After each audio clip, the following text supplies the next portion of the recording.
Welcome back to Health, Wellbeing and Lifestyle, where we invite professionals in their fields to educate and inspire the community to feel healthier, more balanced and live a lifestyle they love. For our first guest today, we have Mark Corazzo, a business consultant and coach, and he's here today to talk to us about positive psychology. Mark, how important is positive psychology in lifestyle change? It's critical, Linda, I think. It's very important in order to get change that the person has confidence that they can achieve it. So in addition to, of course, believing in the importance of change.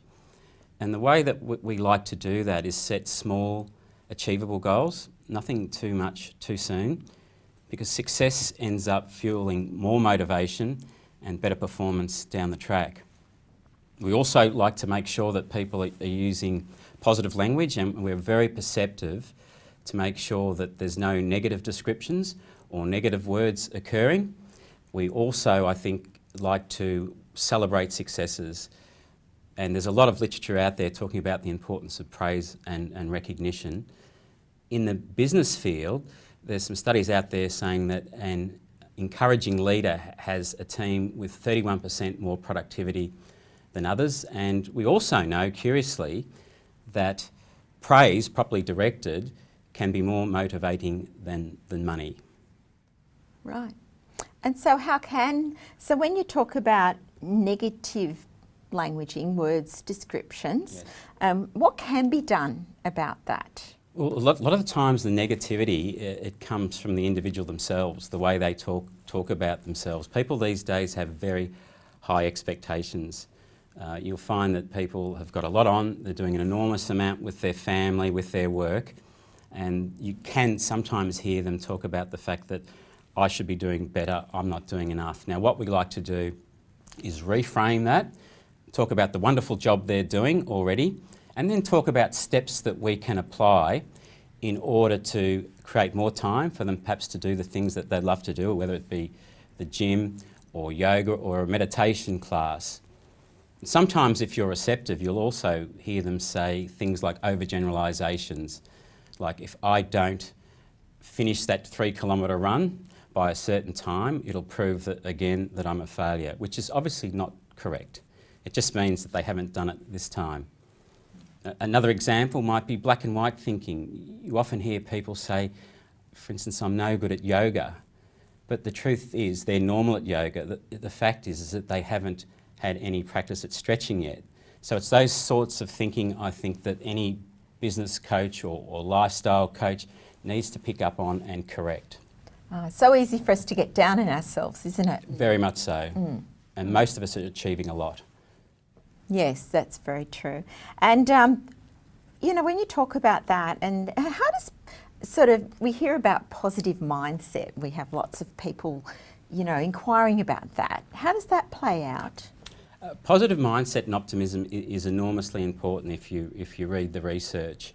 Our brain tends to anticipate things that is going to occur, and that sometimes brings out a certain form of behaviour which is conducive to positive lifestyle change. Now, there's some very good body of research on that. One that I particularly like occurred by a psychologist called Ellen Langer in 1979, and she took a group of 75-year-old men away for a retreat.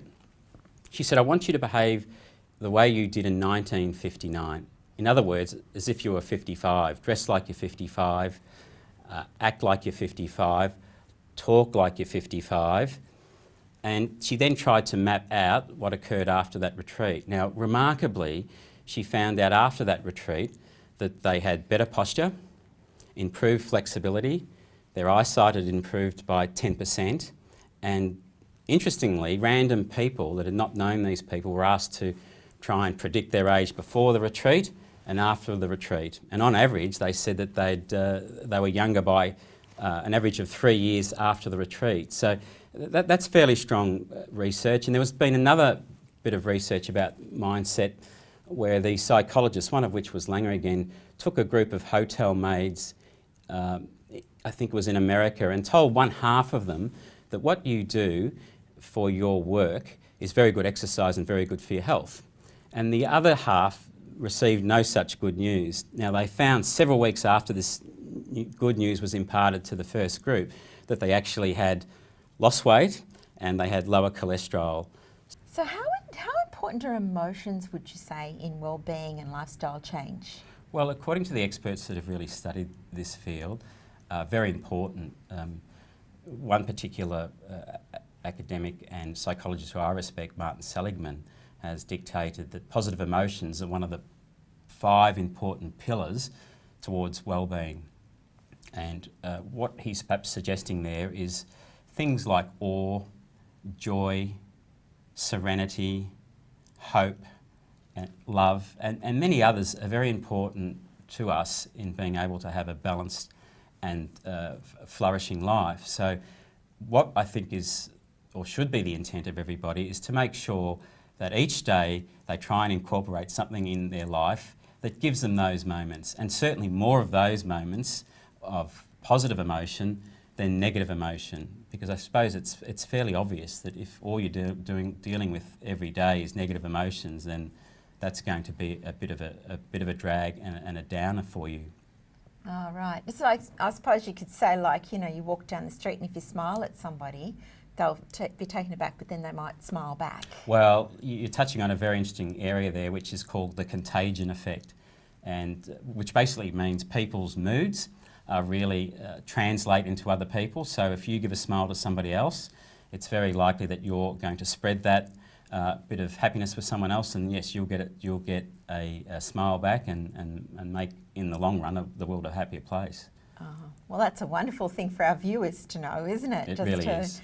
Maybe go out there and smile at others, would yes, you say? It is. And they also talk about the importance of an act of kindness is very important in spreading goodness and making both the person who receives it and the person who gives it feel better.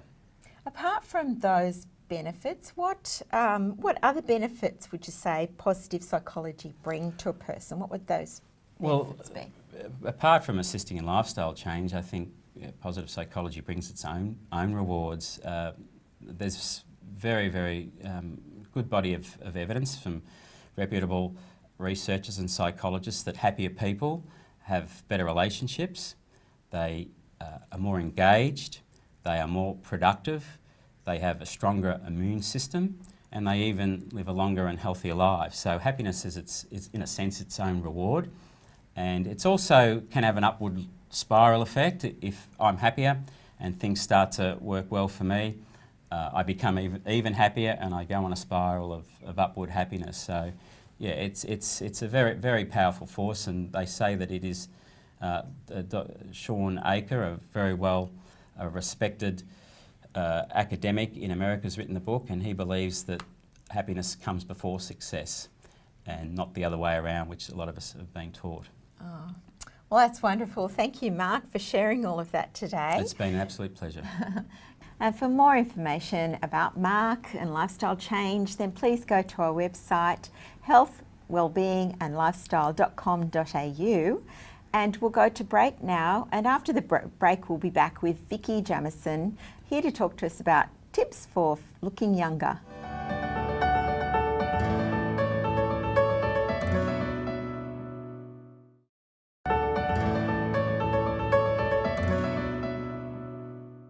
And next we have Vicky Jamieson, who's here today to talk to us about her top tips for staying younger. She's a skin nutritionist, so she's expert in her field. Welcome, Vicky. Thank you. So what would be your top 5 tips?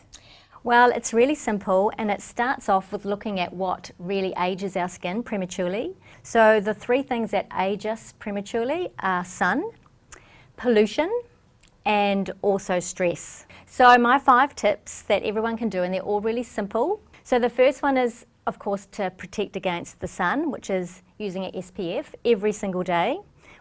And one of the key things I get asked a lot is to what number should I have? So SPF 15 is the best because it has the less chemicals and toxins in it, so it's better for your skin and better for your body. So a 15, and then to reapply is actually a best idea. The second tip is cleansing your skin every night. Well, in fact, we all have pollution on our skin, and if you think about how much is around Melbourne. You can see it in the sky. So that will break down. Your skin absorbs at night whatever's on your skin. So we want to wash that away before we go to sleep. The third thing is actually breathing. I'm talking about abdominal breathing or meditation or that kind of diaphragmic breathing where you're breathing from your tummy. So we're actually expanding the lower part of our diaphragm, and that actually does this really amazing thing in our body. It triggers to the nervous system to relax. So it gives the nervous system a really good break from our busy life and always being switched on, which would normally break down our skin. So when we're on, we release cortisol, and when we're just busy, that's what breaks down our skin. So it breaks down connective tissue all over our body, but particularly our collagen. So if we don't do anything about that, we will get saggier skin and you'll see deeper lines. So that's kind of a key, and it's really easy to do. Now, if you can't sit still, start with 2 minutes a day and build up to 5 minutes and then 10 to 15 minutes. 15 minutes is ideal every single day. And then the fourth thing is actually using some skincare. So I go for non-toxic skincare that's plant-based, but also very science-based. So what I mean by that is using plant-based ingredients, which are really healthy for our skin and help feed it like food, but can also process to the lower level where our skin's being made. So once it gets down there, that's how we can start our skin keeping nice and healthy and vibrant and young and making the right kind of cells. So things to look for are no parabens, because those are the toxins, no chemicals. Takes 26 seconds for your skin to absorb chemicals into your bloodstream. So we're also having a health effect, which then may come out on our skin.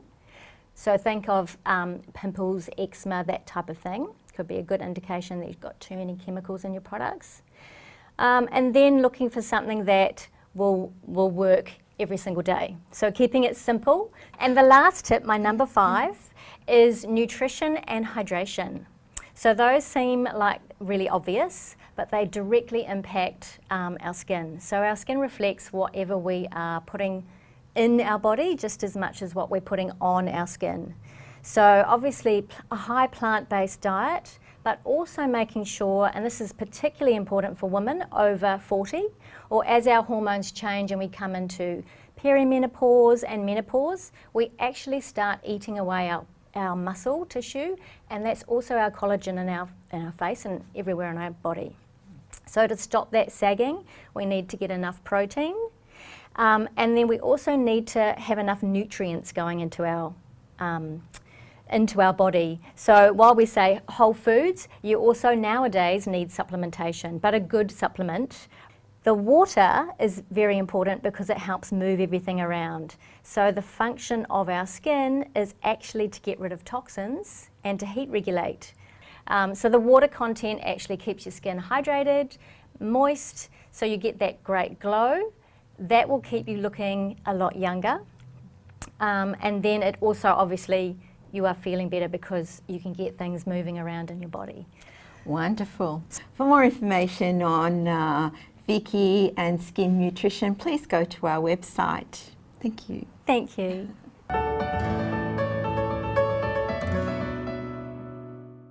Welcome back. And now we have with us Tracy Jardim, who's a raw food advocate. And she's here today to talk to us about raw food and gluten. Welcome, Tracy. Thanks, Linda. First of all, I'd like to talk about what raw food actually is. So raw food is food that has not been refined, chemically processed, canned, or heated to over 48 degrees Celsius. So the reason why I wanted to talk about gluten and raw food is because gluten is such a big issue for a lot of people nowadays. Celiac Australia tell us that there's approximately 1 in 70 people in Australia who actually have celiac disease. And this is a really high number. But another concern is that they say the majority of the people who have celiac disease actually aren't aware of it. And further on that, 1 in 14 people actually are saying that they have a gluten intolerance. So what is exactly celiac disease? Is that a complete intolerance? What is that? So yeah, celiac disease is basically an allergy, a complete allergy to anything that contains gluten.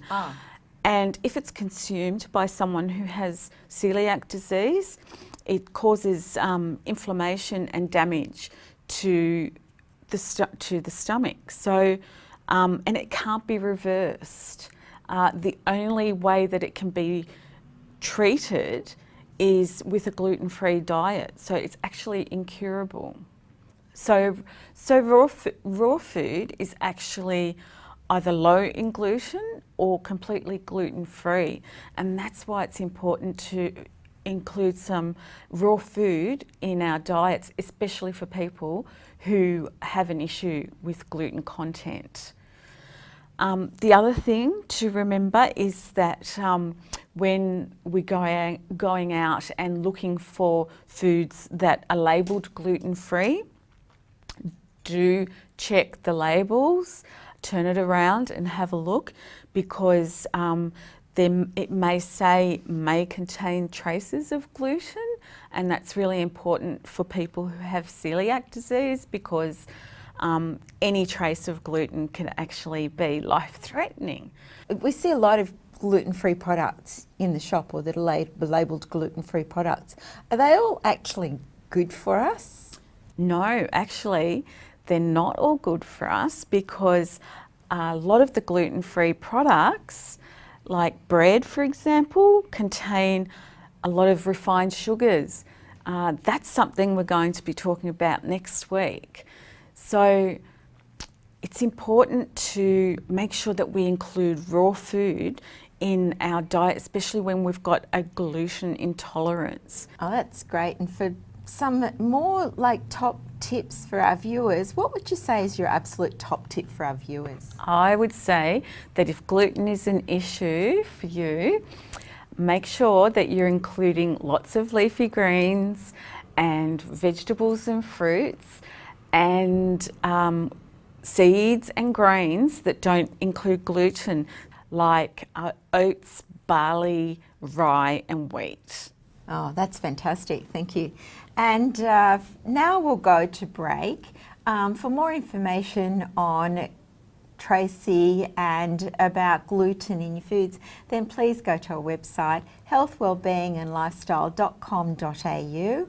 After the break, we'll come back with Nancy Beckor, who's with us today to talk about meditation.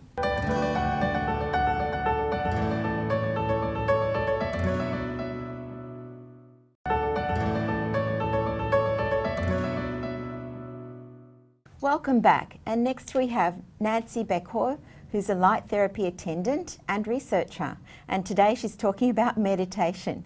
Welcome, Nancy. Hello. Why meditate?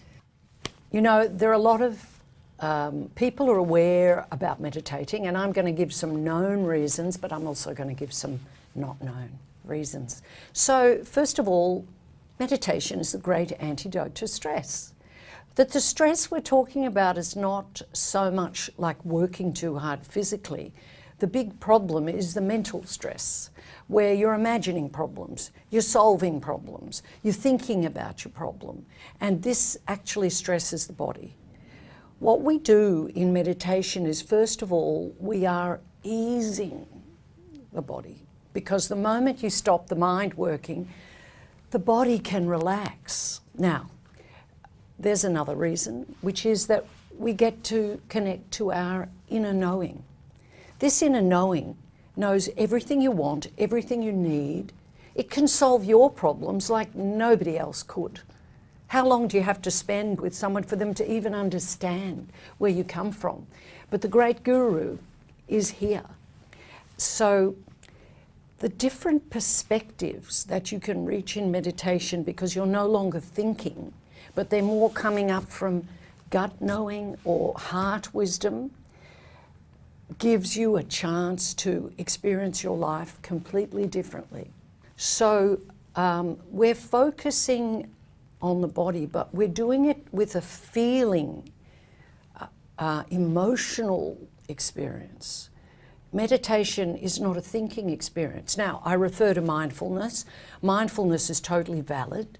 It is where you learn about your life patterns and perhaps improve your relationships, but it is a thinking process. The great gateway of meditation is the feeling, because as we increase our ability to feel the subtle energy flows in the body, we begin to learn to hear the inner self speak to us. Why are some people so lucky? Why do some people know just what to do? More than likely they have a meditation practice, but it may not be.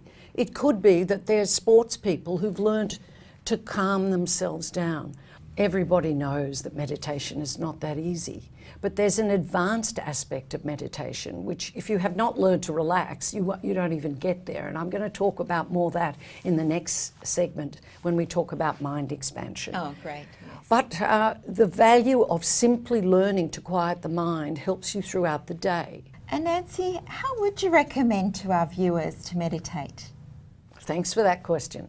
So what we do, it's not so much about not thinking, don't think about the elephant in the room, you will. It's about beginning to feel your body and focusing on your breath and becoming aware only of your body, because you're going to learn some things from your body. If it's ill health, you'll learn that.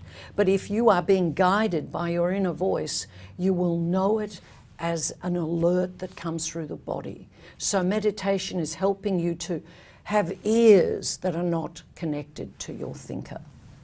Okay, so it's not easy, right? And we're talking about profoundly meditating. There's new technology created with light. It's found that when you have a session, you have your eyes shut and you see beautiful colours and patterns. And what happens to everybody is their mind disappears. As a Tibetan monk said, he said, it's a shortcut. Yes, today there is a shortcut in light technology. And for more information on meditation and light therapy, please go to our website healthwellbeingandlifestyle.com.au. And we'll say bye-bye for now and see you next week. Thank you.